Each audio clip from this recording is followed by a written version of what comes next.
dense urban city. All my life, I've been surrounded by concrete, cement, and stone. Because of that, I've always had a keen sense of how a building's form and design is promoting a way of life and also affects my own psyche.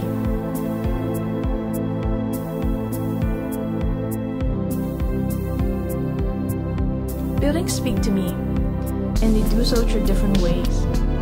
Firstly, we can interpret metaphoric meanings from structures that don't look anything like people, and still easily imagine what kinds of human characteristics they might have.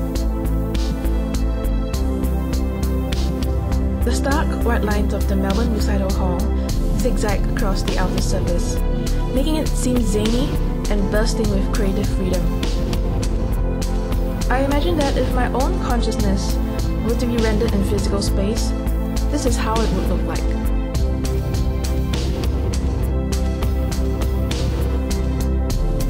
Anytime I see lots of wood on the exterior of a building, I get inspired because where I'm from, I see very little of nature. Wood signifies a freedom from a world of concrete and is always warm and inviting. The infinite patterns of wood grain are never boring and far more intriguing than the blank cement or brick wall.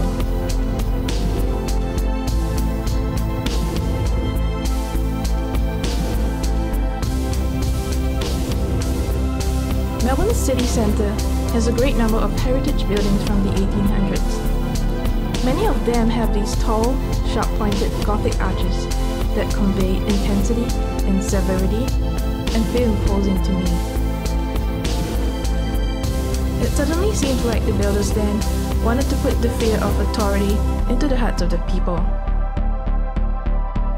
Today, the city still seems quite somber, especially on an overcast and cloudy day.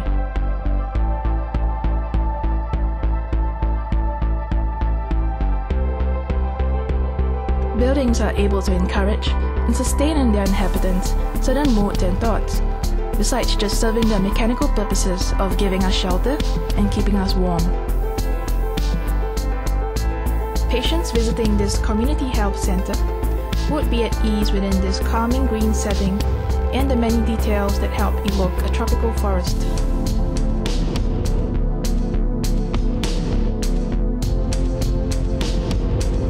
Another way buildings speak to us is by referring to and triggering memories of the context where we have previously seen them. We often tie them to historical and personal circumstances.